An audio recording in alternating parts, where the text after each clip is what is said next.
بلکہ جس طرح قرآن کریم نے جھوٹوں کو آشکار کرنے کے لیے ایک فارمولہ دیا ہے نا، کہ آپ مثلا پھر وہ اسی طرف آئیں گے کہ تعلیم اور تربیت کہ کمی کی وجہ سے اگر ہم مقابلہ نہیں کر پا رہے، حقانیت آپ واضح کریں۔ مثلا وہ کہتے ہیں کہ 22 رجب کو فلاں بندے کا یوم ہے، تو آپ دلائل کے ساتھ ثابت کریں کہ جی نہیں، ان کا یوم نہیں ہے۔ مثلا کوئی کہتا ہے کہ 1 محرم کو، 1 محرم کو فلاں شخص کی جو ہے وصال ہے، وفات ہے یا شہادت ہے، تو ہم ثابت کریں کہ جی نہیں، بلکہ یہ ثابت کریں کہ آپ جن کا دن منانا چاہتے ہیں، پوری اسلامی دنیا میں یہ دن ان کا کوئی نہیں مناتا، ان کے کوئی مرید اور کوئی پیروکار کیا صرف پاکستان میں ہی آ کر بسے ہیں کہ جو، یعنی یہ ایک سازش ہے جو عزاداری کی راہ میں رکاوٹ کھڑی کرنے کے لیے، عزاداری کے پروگرام کو سبوتاج کرنے کے لیے۔ کبھی بہانہ بنایا جاتا ہے کہ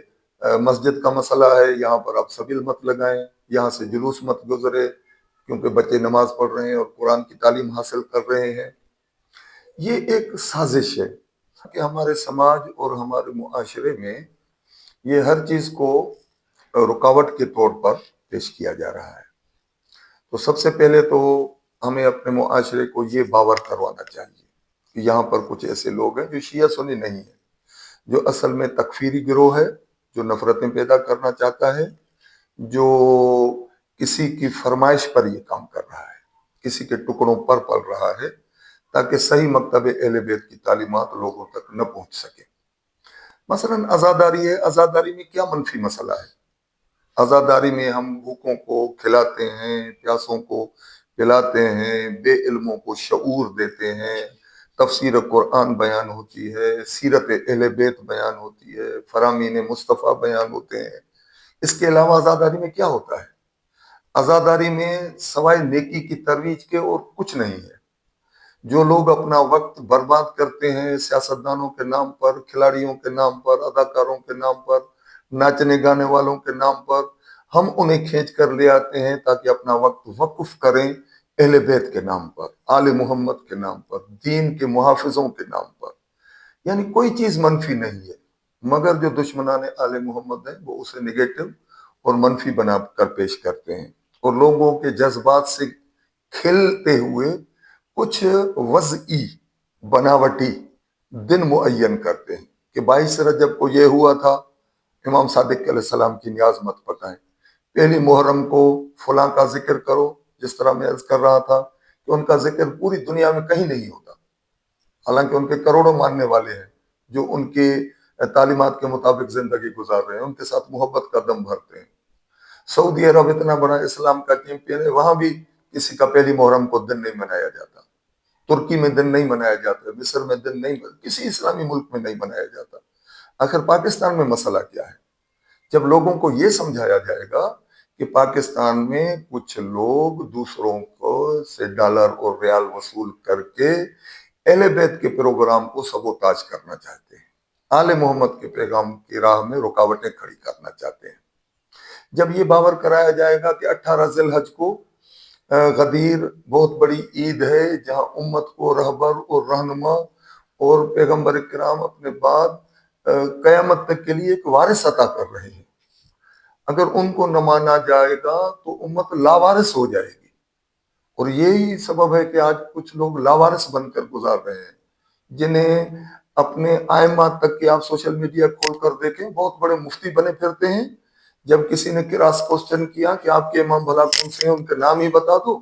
تو 5-7 سے زیادہ نام وہ نہیں بتا سکے۔ جی جی یعنی ایک بے شک۔ مفتی ہے، وہ اپنے اماموں کے نام نہیں بیان کر سکتا، اور وہ بھی پھر مخالفت کرتا ہے کہ عید غدیر نہ مناؤ۔ عید غدیر جو پیغمبر کا ایسا حکم ہے جس کے سینکڑوں راوی ہیں، جس پر ہزاروں دلائل ہیں، مگر اس کے باوجود وہ کہتے ہیں کہ نہیں جناب 18 ذی الحج کو جو ہے نا وہ فلاں شخصیت کی شہادت تھی۔ آپ صرف پاکستان میں منانا چاہتے ہیں یا دنیا میں کہیں اور بھی ان کے ماننے والے مناتے ہیں؟ کہیں بھی نہیں مناتے۔ سب سے بڑی دلیل یہ ہے کہ جو ایام وضعی اور بناوٹی اور نقلی یہاں پر تخلیق کیے جا رہے ہیں آپ کے پاکستان کی سرزمین میں، دنیا پر کہیں موجود نہیں ہے، دنیا میں کوئی ان کا ماننے والا دنوں کو نہیں مناتا۔ جبکہ اہل بیت کا تذکرہ، عزاداری امام حسین اور آل محمد کا غم اور ان کے ایام انٹرنیشنل ہے، پوری دنیا کے ہر خطے اور ہر ملک میں صدیوں سے منائے جا رہے ہیں۔ تو کیا سبب ہے کہ یہاں پاکستان میں ہی کچھ اس قسم کے کریٹ کیے جاتے ہیں اور جھوٹ پر بنیاد رکھ کر اپنے مکتب کو بھی آگے نہیں پھیلاتے، صرف نفرتیں پھیلاتے ہیں۔ دعا ہے کہ خدا انہیں توفیق دے تاکہ وہ نفرتوں کا کاروبار نہ کریں اور سچ کا بھی اوپار کر سکیں۔ ماشاءاللہ قبلہ، اچھا، یہ ماہ مبارک رجب چل رہا ہے، تو اس حساب سے اس مہینے کی مناسبت اور مبارک دن کے حساب سے میں آپ سے سوال کرنا چاہوں گا قبلہ، ماہ رجب کے لیے آپ سامعین کو، ناظرین کو کیا پیغام دینا چاہیں گے، اور ان کو آپ کیا اعمال بولیں گے کہ یا کون سے کام ہیں جو اس ماہ رجب میں وہ کریں، اور اتحاد بین المسلمین کا تھوڑا بہت کام جشن مولود کعبہ کے حوالے سے جو کرنا چاہیں، اس سلسلے میں آپ تھوڑی آگاہی دیں۔ ماہ مبارک رجب المرجب، اس کے بعد ماہ شعبان المعظم، اور اس کے بعد پھر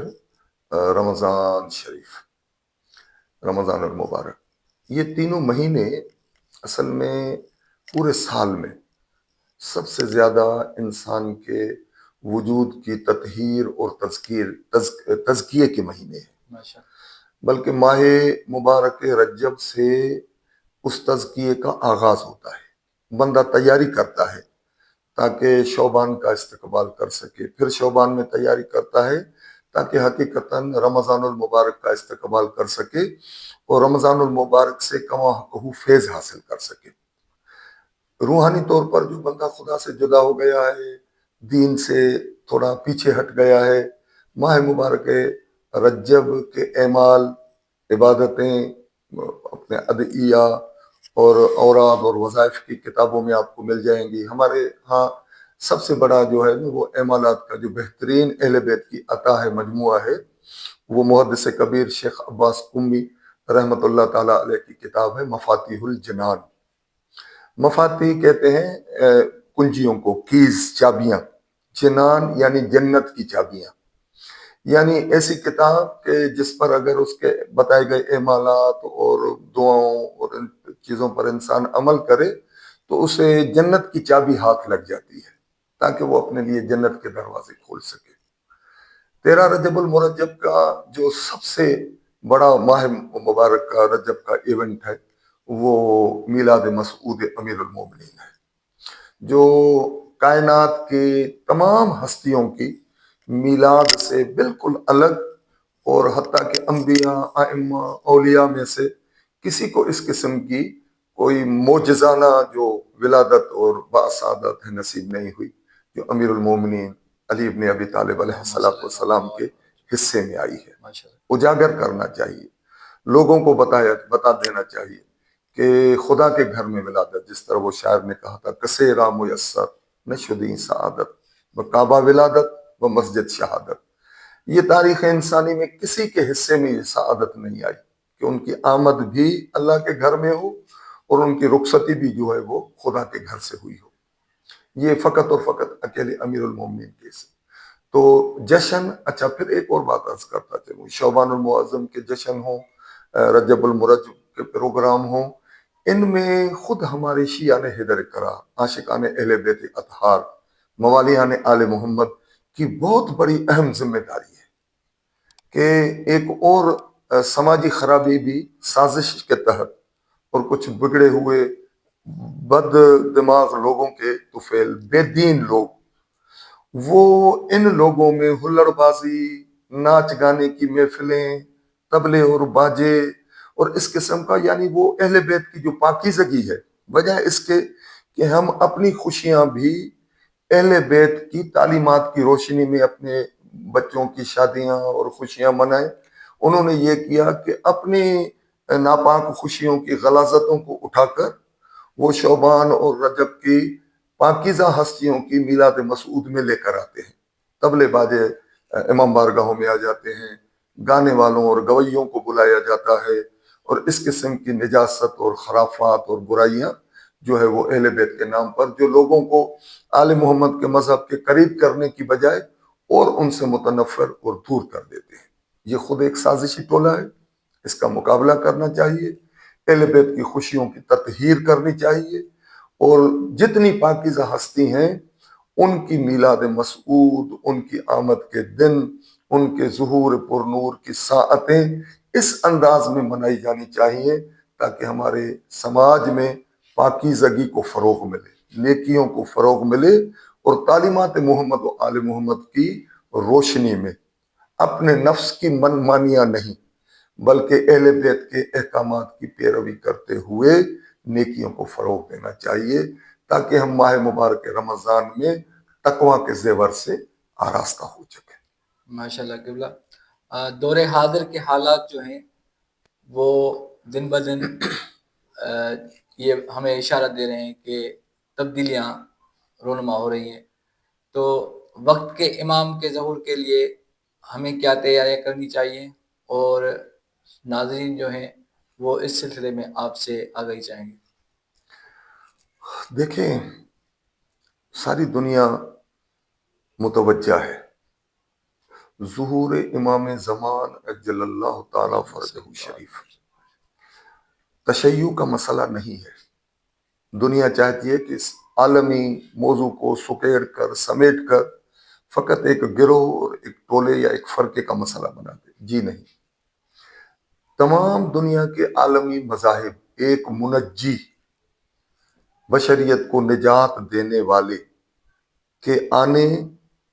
کا پیغام سناتے ہیں۔ ہندو مت ہو، عیسائیت ہو، یہودیت ہو یا دیگر عالمی مذاہب، ان سب کے پاس ایک نظریہ ہے کہ آخری دور میں ایک ہستی ظہور فرمائے گی کہ جس کا نام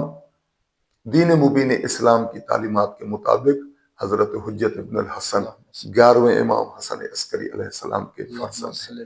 جو دنیا کو اسی طرح عدل اور انصاف سے پر کر دیں گے جس طرح دنیا ظلم اور جور کے ساتھ بھری ہوئی ہوگی۔ اپنے تمام ناظرین، اپنے نوجوان نسل، اپنے مومنین برادران، عاشقان آل محمد کی بارگاہ میں یہ عرض کرنا چاہوں گا کہ خدا را اپنے زمانے کے امام کی راہیں اور رستے ہموار کریں۔ جس طرح ہم ایک کوئی پروگرام کرتے ہیں یا کسی بزرگ خطیب کو مدعو کرتے ہیں تو ان کے آنے سے پہلے ہم پنڈال سجاتے ہیں، نیاز نظر کا اہتمام کرتے ہیں، ان کے استقبال کی تیاری کرتے ہیں۔ یہ نہیں کہتے کہ جب وہ آئیں گے پھر سب کچھ ہوگا۔ اسی طرح امام زمانہ جو عالمی اسلامی انقلاب کے رہبر ہوں گے، جو دین مبین اسلام کو پوری کائنات پر پھیلا دیں گے اور ایک ہی خدا کا نظام سربلند ہوگا، ان کے لیے تیاری، اپنے اخلاق اور اپنے کردار کو بہتر بنانے کی ضرورت ہے، کیونکہ روایتوں میں ملتا ہے کہ تمام مومنین کے اعمال زمانے کے امام کی بارگاہ میں پیش کیے جاتے ہیں۔ ہم یہ نہ سمجھیں کہ ہمارے اعمال، ہمارے اخلاق، ہمارے رویے ہمارے امام کی نظروں سے پوشیدہ ہیں جس طرح امام ہماری نظروں سے پوشیدہ ہے۔ جی نہیں، بلکہ ہمارے امام ہمارے اعمال سے، ہمارے کردار سے آگاہ ہے۔ اگر ہم کوئی نیکی سر انجام دیتے ہیں تو ہمارے زمانے کے امام ہمارے لیے دعا فرماتے ہیں، خوشی کا اظہار کرتے ہیں۔ اگر ہم سے کوئی خدا نخواستہ برائی، کوئی بدی، کوئی ناپسندیدہ عمل سرزد ہوتا ہے تو ہمارے زمانے کے امام کا دل رنجیدہ ہو جاتا ہے، ان کی آنکھوں میں آنسو بھر آتے ہیں۔ بس گزارش یہ ہے کہ وقت ہے تاکہ اپنے کردار کو بہتری کی طرف لے آئیں، اپنے اخلاق اور اپنے اعمال کو پاکیزہ کریں تاکہ جب وہ کائنات کا ولی اور وارث ظہور فرمائے تو ہم اس قابل ہوں کہ اس کا استقبال کر سکیں۔ کسی مومن نے یا کسی بزرگ نے بہت اچھی بات کی تھی کہ یہ جس طرح مسلسل ہم گفتگو کر رہے ہیں سوشل میڈیا اور اس کا جو ٹول ہے استعمال کرنے کا، وہ موبائل یا کمپیوٹر یا لیپ ٹاپ جو ہمارے ہاتھ میں ہے، اگر ہم اپنا موبائل اپنے بھائی یا اپنے والد یا اپنے استاد کو 1 گھنٹے کے لیے کھول کر نہیں دے سکتے کہ کچھ ایسی خفیہ چیزیں، کچھ ایسی ناپسندیدہ چیزیں کہ جس سے ہمارا کوئی بزرگ آگاہ ہو جائے، انہوں نے فرمایا کہ ایسی تیاری ہونی چاہیے کہ ہم اپنا گھر کا دروازہ اگر امام تشریف لے آئیں تو کھول سکیں۔ ہمیں اپنی خوشیاں اس طرح منانی چاہیے کہ ہماری خوشیوں میں اگر ہمارے امام تشریف لے آئیں، میری بیٹی کی شادی، میرے بیٹے کی شادی میں، تو ہمارے گھر کا دروازہ کھلا ہونا چاہیے اور وہی ہمارے مہمان خاص ہونے چاہیے۔ میری موبائل اتنی پاکیزہ ہونی چاہیے، میری ڈائری اتنی پاکیزہ ہونی چاہیے، میرے دل کے دروازے اور میرے دل کے خیالات، دماغ کی سوچیں اتنی پاکیزہ ہونی چاہیے کہ اگر امام آ جائیں تو میں ان کے سامنے کھول کر پیش کر سکوں اور مجھے کوئی قباحت محسوس نہ ہو، کوئی شرمساری محسوس نہ ہو۔ جس طرح ہم لوگوں کو مذہب اہل بیت کی طرف راغب کرنے کی کوشش کرتے ہیں، سب سے پہلی ذمہ داری اپنے نوجوان بیٹوں کو، اپنی بیٹیوں کی بارگاہ میں یہ گزارش کروں گا کہ خدا را کسی اور کو مومن بنانے سے پہلے یہ جو 30 40 50 60 ہزار یا لاکھوں کی قیمت کا یہ جو موبائل آپ کے پاس ہے نا، پہلے اسے مولائی بنائیں، اسے مسلمان بنائیں۔ جب اس کی رنگ ٹون گونجے تو لگے کہ یہ مولائی ہے، جب اس کا وال پیپر ظاہر ہو تو نظر آئے کہ یہ کسی موبائل کے مومن کی فون ہے، تاکہ اس پر مدینہ نظر آئے، نجف نظر آئے، کربلا نظر آئے۔ یا اس کی گیلری اگر کھلے تو اس گیلری میں کربلا سجی ہوئی ہونی چاہیے، نیکیاں نظر آنی چاہیے، خوبیاں نظر آنی چاہیے۔ خدا ہم سب کو اور آپ کو توفیق عطا فرمائے تاکہ امام زمانہ کے حقیقی سپاہی بن کر ان کی راہیں اور رستے ہموار کر سکیں۔ والسلام علیکم ورحمۃ اللہ وبرکاتہ۔